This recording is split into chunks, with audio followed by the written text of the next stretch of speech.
Good afternoon, good morning, good evening, wherever you're joining us in the world. Welcome to Football Worldwide presents the Champions League show.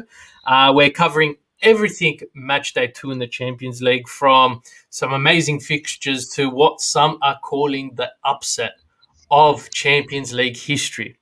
Before I introduce our table for today, I just want to do some housekeeping, guys. Don't forget, like, subscribe, join the page. Before we sign off today, Jonathan will run through our competition we've currently got going. So keep an eye out for that. But Jonathan, as always, pleasure to have you here. Pleasure's all mine. Thank you. And the Serie A roundtable host, Anthony. Always a pleasure to have you on the Champions League show. How are you? Yeah, absolute pleasure, bro. 2 match days and I still don't have a win next to Inter's name. It's fantastic, man. You're telling me, you're honestly telling me it is one of those things where you don't know how to, you don't know what to predict. And as always, Uncle Sharma, it is great to have you in the chat, and looking forward to some of the commentary you have for us today. Without further ado, let's get straight into it. Like always, we're going from Group A all the way down the list. And let's start with what was considered to be the battle of the richest clubs, PSG, Man City, and what a fixture it was. And we'll cover this one a bit more in depth. I'll get your boys' opinions, but as you can see there, Messi gets his first PSG goal in the Champions League against his old manager, Pep. And what a performance it was. I'm not going to say PSG deserved all 3 points, but when you look at how they played, and you know what, Donnarumma, free transfer in the off-season, and he basically bossed that goals. And Man City, they were threatening. I'm not going to lie. They weren't sitting back or anything, and the scoreline really is a compliment to how well Donnarumma performed. And if I had to give a man a match performance, it wouldn't be to that man on screen, Messi. It would be to Mbappe or Donnarumma, because they got the 3 points. And it was a bittersweet revenge for PSG for Man City knocking them out of the semi-finals last season. But I'll throw it to you, Ant. Is this PSG team starting to show the world what they're truly made of, and are they going to finally get Champions League glory? I don't know if they'll win it, but who's going to beat them? If City's not going to beat them, and if PSG can play, they played well, PSG. I would still say they deserve the 3 points because Man City didn't score. They got as close as you can humanly get with a class player like Bernardo Silva. Not necessarily any fault of his own missing an easy goal like that. It can happen to the best players, but that's just the quality that they have, man. And City were pressing hard, and the second goal came the way it was always going to come, bro. Messi gets it on the break, quick 1-2 touch with another world-class player, and it's a world-class goal. And that's going to happen more times than not this season. And in the Champions League is where it's going to count for not double but triple what it counts in France. Messi, the type of player that's going to spend 2-3 match days in a row on the bench in France in domestic league. But when it comes to Champions League, that's all him, man. That's all him, and he'll keep doing it. You're on mute, Reno. Look, I really do think he really did show, the status he's built up over the last couple of years. And when he scored that goal, it wasn't about him. He had his finger the whole time. He's pointed to Mbappe. He's like, this is your goal as much as it is mine. And I think it's that team mentality that essentially you don't see a lot of these star players display. But we won't dwell too much on that. The other fixture in Group A was between RB Leipzig and Club Brugge. After match day 1, Club Brugge get in the draw against PSG, and RB Leipzig absolutely dominated by Manchester City.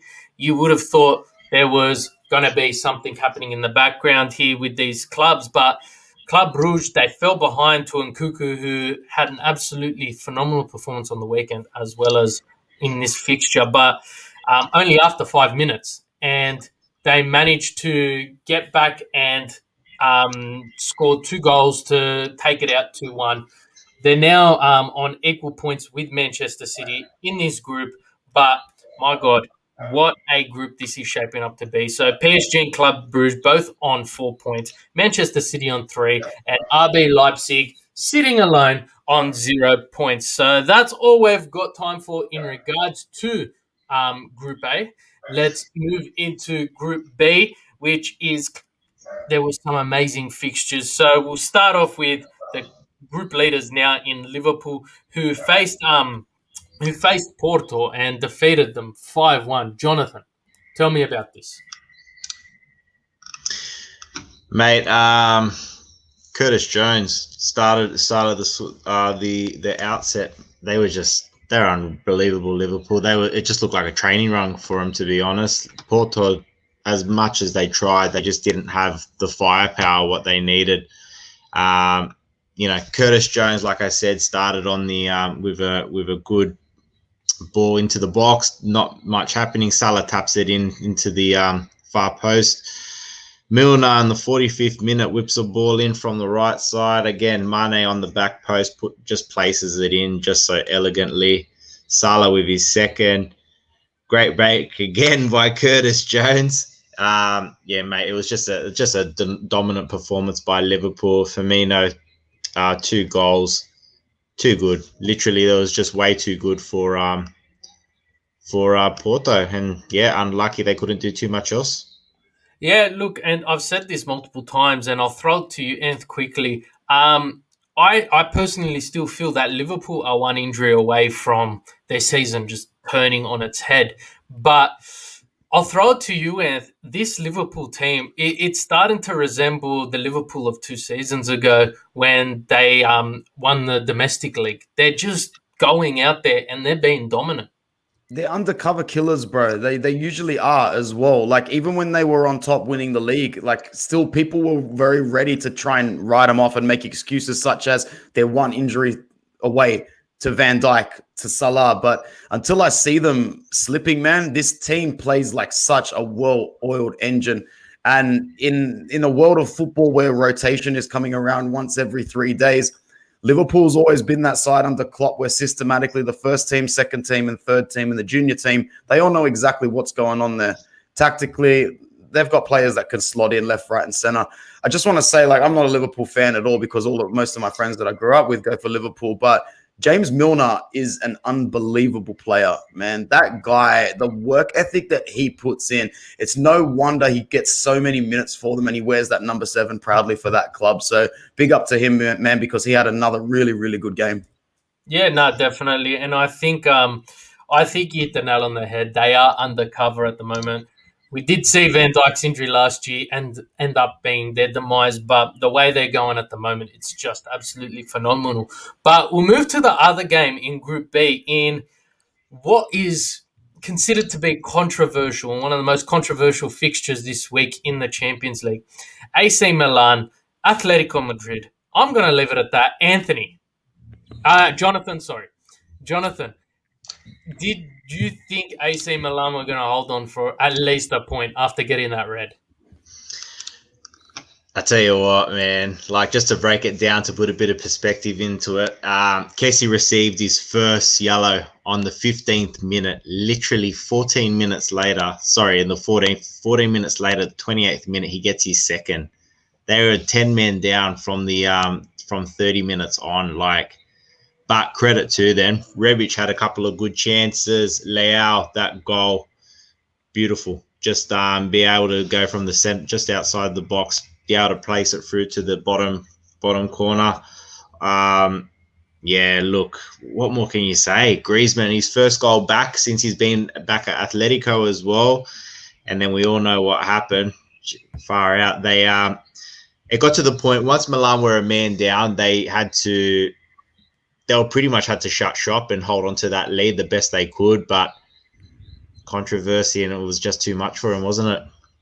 Yeah, definitely. And I'm sure you would have spoken about this in the round table. If not, you will be. But Milan, they're still poised to potentially qualify, but that's 2 games in a row where they've let it slip. Is this going to be a recurring habit for them? Doesn't matter how it happens, bro. You got 0 points at the end of match day 2. So, but also it doesn't matter. Like, Inter, when they returned to the Champions League under Spalletti the first season, had 6 points at the end of Matchday 2. We did not progress, just in case anybody didn't know. So Milan still has a great chance. And I think that they will progress, man, because they played good football even with 10 men. I was watching the game and you sort of just knew it was coming. I was trying to take it from a perspective if I was watching my own team and I'm like, something bad is happening here. And I just want to point out the refereeing display in this particular fixture was absolutely disastrous, man. It was. And yeah, to the point where AC Milan are actually lodging forward a formal complaint, and it's actually expected that this particular official from Turkey will be banned from refereeing European football for about 3 or 4 games. Now, this isn't very common in the Champions League, but it's common in European leagues for this to happen to domestic referees. It's happened in Italy before. And to this, when it always happens, I always go, yeah, but what's the point? The damage is done. What are you going to reverse the 3 points? You're going to take the decision away? You're going to change something? I don't really care. If anything, that insults me even more. But even from sitting on the blue and black side of the fence, it was really hard to not feel sorry for Milan and their fans.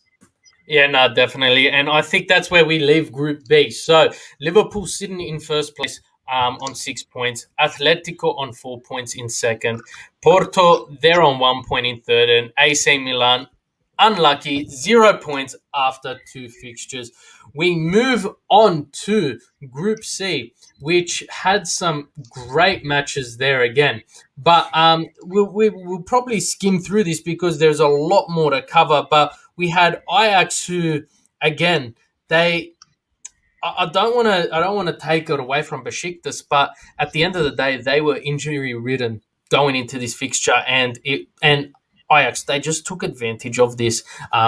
It was textbook finishing for them, and they ended up going through and getting the points. Borussia Dortmund, same thing. They went to they were hosting Sporting 1-0. They defended their lead after Dahoud got an injury. I think it was within the first 10 minutes they had to make that substitution. Alex Witsel all over the park. He was phenomenal for them. It's good to have another name on that list other than Royce or Haaland, but Alex Witsel played absolutely phenomenal, and they held on to that 1-0 lead there. And at the end of it, Group C is probably one of the more predictable groups as it stands at the moment. Both Ajax and Dortmund on 6 points, and Besiktas and Sporting both on 0 points. But as we move forward next match day, you're going to have that clash of the top of the table in that group with Ajax and Dortmund facing each other. Is there anything you boys wanted to add before we move on? Well covered. Dortmund's still missing Haaland. It just shows that they might be depending a bit too much on him. You saw on the weekend they didn't win as well without him and Roos, but Roos made a comeback for this game. So yeah, they're definitely not the same team without Haaland. Yeah, definitely. Well, let's move on, and we're looking at Group D. So I'm going to start it off with one fixture which is considered to be the upset of Champions League history. The technically Moldovan side, FC Sheriff, they faced Real Madrid, and I say technically because Sheriff is part of a part of Moldova which is actually trying to become its own sovereign state. So this country might not even exist in a lot of people's eyes, but Anthony, I'm going to give this. This is your group, mate. Group D is your group. When we talk Champions League, I hand it to you. Talk to me. We'll start with this greatest upset of all time because it was sensational. The first goal from, I can't say his name. It's Yakshiboyev, something like that. And that's about as close as I'll get. And you have to give it to me. But the final hit as well from Sebastian Till, that was his name.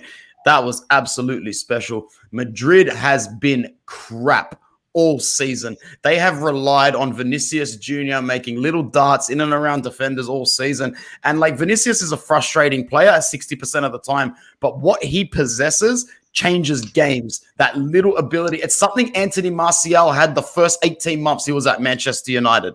Very, very similar. And now Vinicius is just that sort of player. Benzema's still doing his thing, but the group's sort of wide open now. If you want my honest opinion on the group, logic is supposed to tell me that Inter gets 6 points in their next 2 games back-to-back against Sheriff. That doesn't make sense even coming out of my mouth now as I say it, though. Inter's on 1 point. Shakhtar's on 1 point after drawing 0-0. It's our third straight goalless draw, or third time we've drawn goalless with this side in the last year. And honestly, man, you see the boys up on the screen, very frustrated from a Madrid point of view, even more embarrassing that it was at home. They've got 3 points. Sheriff will be riding the wave, but we'll see what happens in the back-to-back fixtures against Inter. Regarding Inter's match against Shakhtar Donetsk, it was Wait 1 second there. Yeah. Before we go into that, I want to go to the comments because there are a couple of comments which do relate to this. Uncle Sharma, elbow cough. Disastrous refereeing, but low-key enjoyed it as an Interista. Now he's talking about the Milan game. He's talking about the AC Milan game, right? But as an Interista, we've seen this. Seen this. This is deja vu. What's happening to AC Milan? We saw it against Tottenham. We saw it against the following season against Tottenham. So we saw this under Spalletti, but I'm gonna love seeing what Uncle Sharma has to say moving forward, because Anthony, Inter, we traveled. Well, we're all three of us Interisti here, but Inter traveled to the Ukraine in what is probably one of the most hostile environments to travel to. Is a nil or draw good enough, or is Skriniar the saviour for this team at the moment? Skriniar saved us on the defensive end, but also at the same time, Edin Dzeko missed a goal from 1 yard out on the back post. We had chances with 20 minutes to go. We didn't wake up until late. I don't think tactically Simone Inzaghi adapted to De Zerbi very well. I think we were too conservative. I thought we went into this game the same way a coach that would expect to pragmatically get a point and come away with it being content. Not happy, just content. And I don't know, man, considering where this Inter side left off mentally last season, I'm going to keep saying it until it's proven wrong. There's a big chunk of the Antonio Conte fairy dust that has been taken off this squad. They just don't have that sort of fight and their grit. And I know a lot of Inter fans will say, hey, hang on a second. This time last season, you guys were eliminated under Antonio Conte. I'm not talking about that Inter. I'm talking about the Inter that finished the season in May, 5 games ahead of everybody else, really thinking they were going to go into the next season to dominate. Didn't work out that way. So here we sit trying to recuperate a big part of, our mental strength that was left behind from the likes of Conte and his supporting staff. In regards to actually progressing through the group, we'll talk about it on the next match day. But if we can't get 3 points at home to Sheriff, then we might as well start packing our bags. Yeah, definitely. And I think that's where we leave Group D. FC Sheriff on top with 6 points, Real Madrid on 3, and Inter and Shakhtar, they're sharing bottom place with 1 point each. So we do have a couple of comments which do relate to Group E, and we will go into straight into it. We're talking Bayern Munich's group here.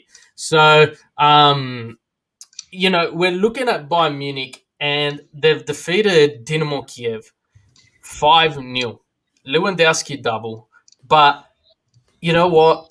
This team, and I've said it time and time again, they don't care too much about who they're playing. They treat every team equally, and they just pile on the goals against whoever their opposition is. And I think it's low-key criminal that Lewandowski has not been mentioned for Ballon d'Or, because what he's achieved with this Bayern Munich is absolutely phenomenal. But I feel like we're repeating ourselves every time we move into this match day, or even if we're covering them domestically. When it comes to Bayern Munich, they don't take their foot off the pedal. Doesn't matter who they're playing. 1 goal's never enough. 3, 4, 5, 6, 7. They will keep marching forward. Jonathan, just quickly, is this Bayern Munich the Bayern Munich we saw a couple of years ago, and are they going to be in the Final Four? To me, you got 4 teams: Liverpool, Man City, PSG, and Bayern. But this Bayern team, mate, they're something else. In all seriousness, you can talk about the whole attacking power that PSG have, but we know how fragile they are defensively. You look at this Bayern side, they're just a well-oiled machine, as they're doing it in the Bundesliga, which we cover. But this team is just next level. They're looking as good as they did a couple of years ago when they won it. I think they're going to be pretty hard to beat. Yeah, look, it was a treble-winning side back then, and we'll move into the next fixture of the group. Where, boys, I don't want to mispronounce this name. One of our viewers from Twitch, Sheroxon, let's say. Yesterday, I saw terrorism from Koeman's Barcelona, and he is referring to the 3-0 defeat of Barcelona at the hands of Benfica, and he goes on to say it was a violation. Barcelona this season, there are problems, and there are problems galore. They're hemorrhaging goals left, right, and center. They are struggling to get on the front foot, no matter who they're playing. And we saw a couple of weeks ago domestically, I think it was against Getafe. They couldn't get a goal in. And this game here, they had 60% possession for one shot on target. You know, Benfica, on the other hand, they pressured from the get-go. After 3 minutes, they're ahead 1-0. Clearly, that restructures the whole mentality in this Barcelona side. And I don't know, Anth, I'll throw it to you. Barcelona post-Messi is looking like I'll be surprised if they're in the Champions League next year, just to say the least. Yeah, it's looking like that at the moment, man. And to be honest, pardon me, the way that Messi was masking the issues in that side, incredible to say the least. They're not just struggling, man. They're in free fall. And it's just a question of how far are they going to fall. I'm not going to say that they're definitely not going to make it out of this group, but they're going to really struggle to get anywhere near making out of this group. You got to give a lot of credit to Benfica, who are 7 wins from 7 in the Portuguese league and have already scored 19 goals in that process. It's even more impressive when you see a player like João Mario actually play well in a Champions League fixture against Barcelona, for God's sake. But other than that, it's gonna go from bad to worse for Barcelona, man. And yeah, I am low key enjoying it. I'm not gonna lie. Look, I think we've said enough when it comes to Group E. But Bayern Munich, 8 goals for, 0 against, on top, 6 points. Benfica, they're second on 4 points. It's also important to know Koeman's probably getting sacked tomorrow.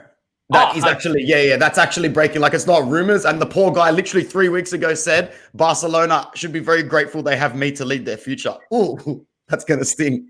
Yeah, well, they got Atletico on the weekend too. Beautiful. Look, Intrahari took the words out of your mouth as you're saying, and Barca with Koeman have a future, but don't know if it's a good or a bad one. I think you've hit the nail on the head there. But as I was saying, Bayern Munich on top, perfect start so far, 6 points. Benfica on 4, Dinamo Kiev 1 point, and Barcelona lonely on the bottom with 0 points. Group F, it's one of much excitement. We're looking at the current Europa League champions in Villarreal, the team that keeps on delivering Atalanta, the new and up-and-coming Manchester United with Ronaldo in the squad and young boys. But we'll throw it to the first fixture, Anthony, and I know you know Atalanta a lot more than we cover, to say the least. Is this Atalanta team who they defeated Young Boys 1-0, a job that Ronaldo's Manchester United couldn't do? Is this Atalanta team going to do a deep push like they did 2 seasons ago in the Champions League? How far they go will depend on the quality of opposition they come up against in the round of 16. But if they can top the group, I dare say they'd be a favorite to go to the quarterfinals. And it's not just, Pessina scoring in the 68th minute. That was always going to happen. They were on the front foot the whole game. Typical Gasperini performance, 13 shots to 3, 7 of them on target, 65% possession. Like, it's your textbook Atalanta performance. It should have been 3 goals. I'm really proud of the way that they represent Italy in Europe. They've been the most consistent Italian side in Europe over the last 3 seasons, which is incredible for that club. And they will go through in this group. I fully expect Atalanta to go through as group winners. 4 points so far, playing well in Italy, picking up their flow. Expect Atalanta to be one of the trickiest sides in the knockout stages. And I really mean that. They will be the sort of side where teams say, oh, anybody but those guys, honest to God. 100%. I've got to agree with you there. But the next fixture in the group was a rematch of the Europa League final, and it took the whole 95 minutes to get a final result. Anthony, You said it last time. Ole is Donkey Kong at the wheels of a Ferrari. Now, is this another Ole disaster class and Ronaldo coming to save his job? Bro, this whole Ronaldo to United thing is like an Amazon Prime series, but it would already have more spectacular footage than the Tottenham Hotspur and the Juventus one combined, to be honest, just in those 2 games. Ronaldo is doing exactly what he said he was doing in the post-match interview. He's like, I'm just doing my job. And that transfer fee that United got him for, like that's just paid for itself and rinsed itself a million times over. But more importantly, he's there until the 95th minute, and you know he's still there to do something. It's nuts. So much respect has to be put on Messi and Ronaldo's name, because you're never going to see anything like this in your life again in terms of physical, aesthetic application, longevity, and age-wise. It's never going to happen again. United were trash in that fixture for about 60 minutes until Alex Tellez scored a great goal from outside the box. I think it was just outside on the first time volley, but they're spoiled for choice, and it's just embarrassing for Solskjaer, man. Look at that team. You're bringing on Edinson Cavani, and you can still see how good Cavani is. He really injects spark and quality. He's an absolute warrior. How do you have this many players to choose from? You've got Who was the man of the match? Man of the match for United was David De Gea, because United should have been down 3-0 at halftime. But at the end of the day, he put in a performance the same way Donnarumma put in a performance. That's great. And United's going to struggle, bro, big time. They're going to struggle in the Prem until they figure out something. And I don't know what that something is, because you got Rashford coming back, Martial's cranky, Van de Beek's cranky. You can't have this many players on this much money, because it will disrupt the overall flow and culture of the club and the dressing room, just like it did under Van Gaal, just like it did under Mourinho. It's the same problems, except this time, it's Ronaldo. It might be okay. It's not going to be okay. Jonathan? What about Van de Beek spitting chips when he didn't get subbed on? It was his gum. Geez. It was gum. He went I know. like that. And then he stormed off. Man, I feel for him. That guy's just got to get out of there, man. Poor bloke. 100%. But I just want to go to a comment from Indra Hari here. And I think this applies both to Atalanta as well as Sheriff. And we've seen how Sheriff have played. They're playing and they're enjoying the fact that they're in the There's no monkey on their shoulder, bro. Every minute is a blessing. It's not like Inter. It's not like Real Madrid. It's not like Manchester United, where the big clubs have these massive expectations. They're there to have fun. And we can see it's really reflecting on the pitch. And I think Indra Hari has nailed this expectation. How much more longer can Atalanta go under the radar and not have these expectations put upon them? That would be a question for their fan base. And then they would relay those expectations to ownership. And then because they're an Italian club, they probably wouldn't get what they want. But if there's any club that might, it could be them. So that was like, you've seen the way Gasperini coaches, and I'll just say it quickly for a few seconds. If anybody doesn't watch Italian football, he's a very, very dictator-like manager. He doesn't care what sort of personal relationships he breaks. He was more than happy to get rid of Papu Gomez, and he almost got rid of Ilicic as well. So, but the way he plays and the way he integrates young players and fits the Atalanta model, the owners are looking at him and going, mate, who cares what players you turn out? You're a money-making machine for this club. Keep doing what you're doing with the low wages you've got. We're in the bloody Champions League. Indra says, with Oli, at least pundits and media are not going to attack him like what Jose suffers. Yeah, bro, double standards. They all love Oli, man. Yeah, and it's going to be their downfall. But, that group there, Atalanta on top with 4 points, Young Boys with 3, as well as Manchester United, and Villarreal, the Europa League champions, sitting alone on 1 point at the bottom of the table. As we move through to the next group, Group G, we had a fantastic clash between Wolfsburg and Sevilla, as well as Salzburg and Lille. Wolfsburg and Sevilla, well, it wasn't too much. Sevilla relied on a 87th minute penalty to get them across the line. Boys, is there anything you wanted to really say on that fixture there? No, not really. At least there wasn't as many penalties as there was in Matchday 1 for that group, because that was a lot. 100%. And Salzburg, they got the job done against struggling Lille. We saw Salzburg perform well, but they had 2 penalties which did go their way, and both deservingly so. But Lille, they're the story which you sort of got to think, they were the plastic champions last season. They got the job done. No one knows how they did it, and their true colours are coming to fruition, guys. They're the worst performing champions of any league for about, I think it was about 20 something years. Is that so? I got to double check. Yeah. They didn't win. They lost their first. What was it, Bruno? I think it was out of their first 5. Yeah, 3. That's right. Which was the first time in the French league since 2012. But now they're hopeless. Yeah, and look, I think we leave the group there. Salzburg, they're in first on 4 points. Sevilla and Wolfsburg both on 2, and Lille is on 1. Group H, the final group we're going to cover: Juventus, Chelsea, Zenit, and Malmo. But the fixture of this group this week, and I'm going to hand it to you. It was Juventus, Chelsea, and a result which surprised many, to say the least. Not as surprising if you see what it takes to break this Juventus team down and what it takes to get a point. And the way that you do this is you give them the ball and say, do your best, because their best actually isn't that good this season. And they struggle. Where Juve really struggles is transitioning back defensively when they have to get players to run back. Well, in this game, this was about as Allegri as it gets. Allegri just said to Thomas Tuchel, here you go. You're still experimenting with a striker that you don't know how to use yet. You have the ball. Chelsea took the ball. That was fine. Juventus should have made it 1-0 in the first half. Chiesa didn't square it to Bernardeschi. Everybody blamed Chiesa. Look at Bernardeschi's run. He runs right into the path of the defender and allows the defender about 2 seconds to get about 5 yards onto him. It was a horrible supporting run, in my opinion. Chiesa makes up for it 10 seconds into the second half. World-class finish. They need to build the team around Chiesa. Forget Dybala, forget the double-digit salary in the contract, build the squad around Chiesa, or do us all a favor and let him go overseas to England or Spain or Germany or something like that, because he's a great, great player.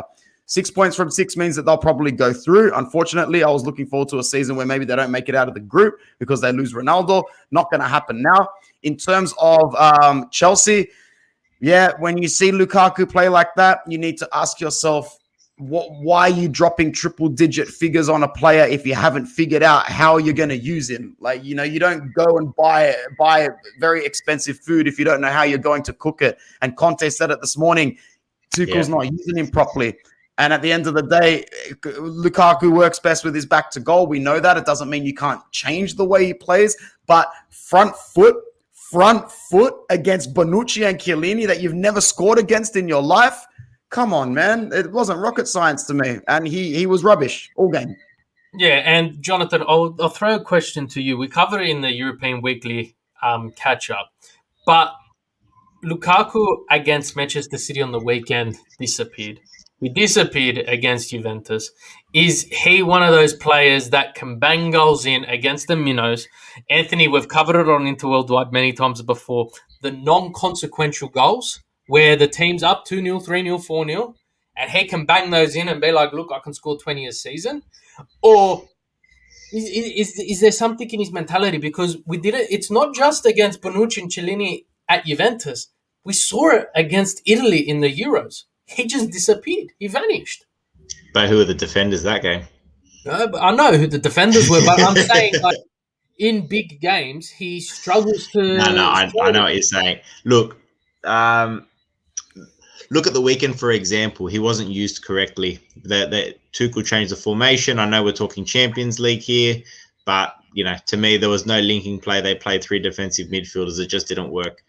For this game, it was just there. It was there for him. He could have written his own script and all of that, but he just didn't step up. And it was something that we've seen in him the past 2 years when he was at Inter Milan, and we became a bit of accustomed to. We would always defend him and all that type of stuff, which is not our job to do anymore.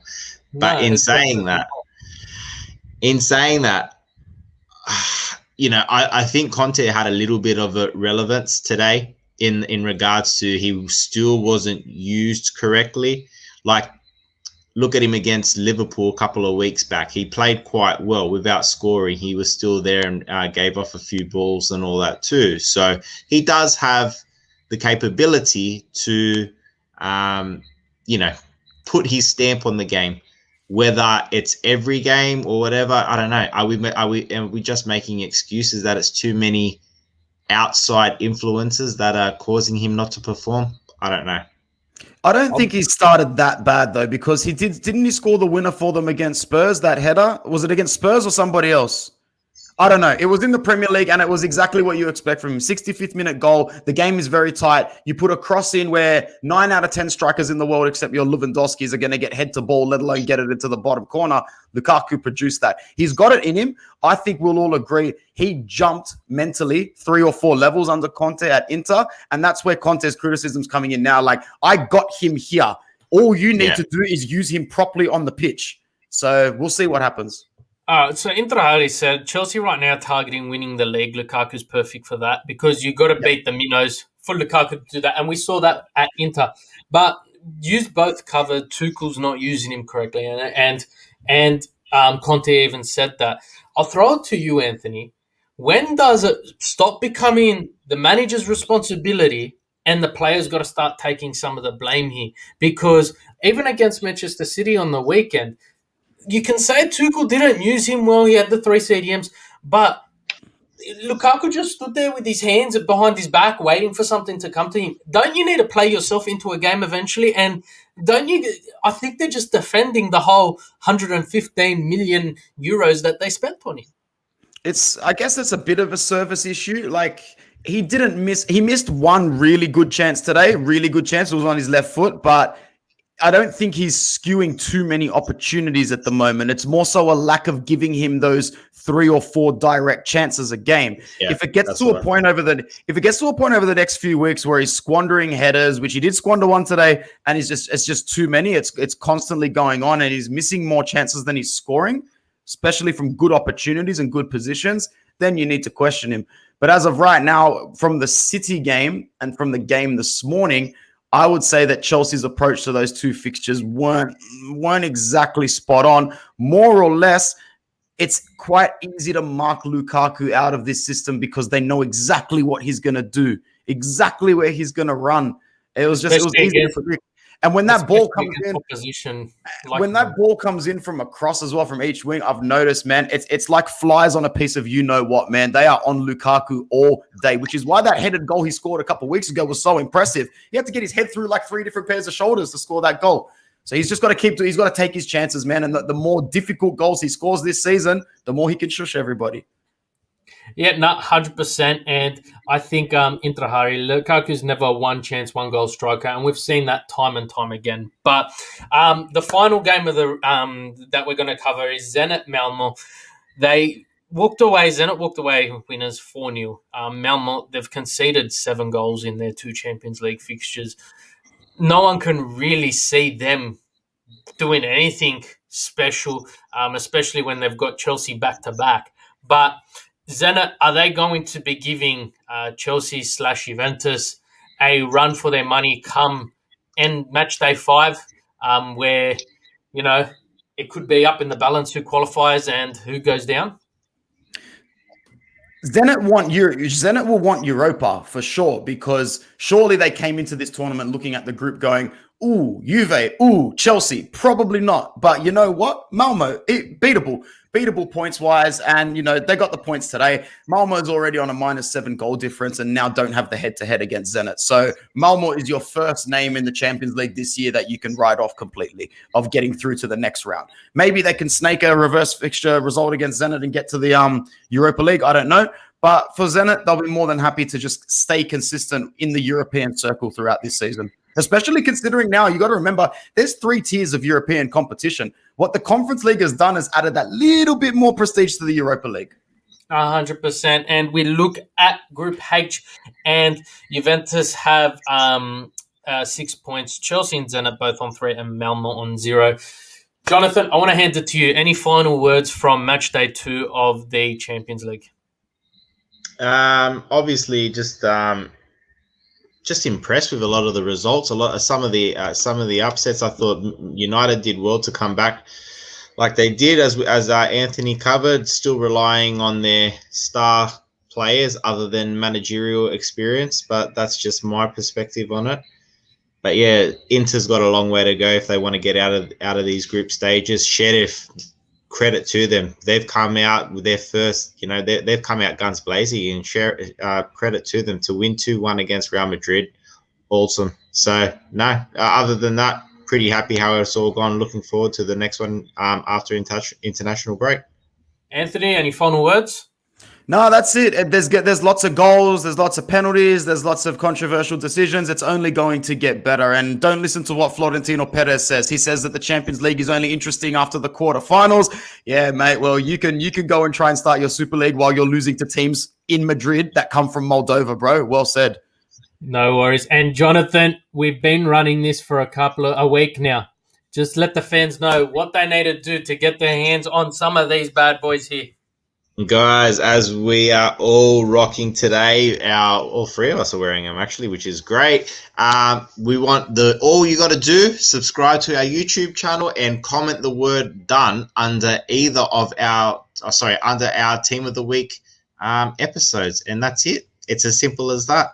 Show us, and we're going to run this for a couple of weeks till we've got a few more, and yeah, we'll go from there. Don't forget, we're giving 10 hats away, man. Like I'm just flying them out the window. So anyway, now look, guys, Team of the Week episode drops in about 24 hours. Like always, here at Football Worldwide, we have our European Weekly catch up hosted by Jonathan and myself, and also Team of the Week.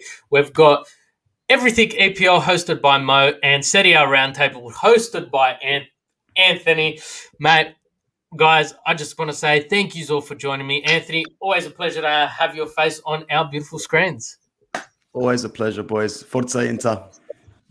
And Jonathan, thank you again.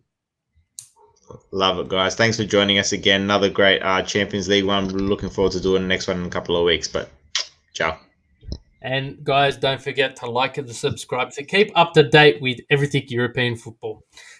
Take care and see you soon.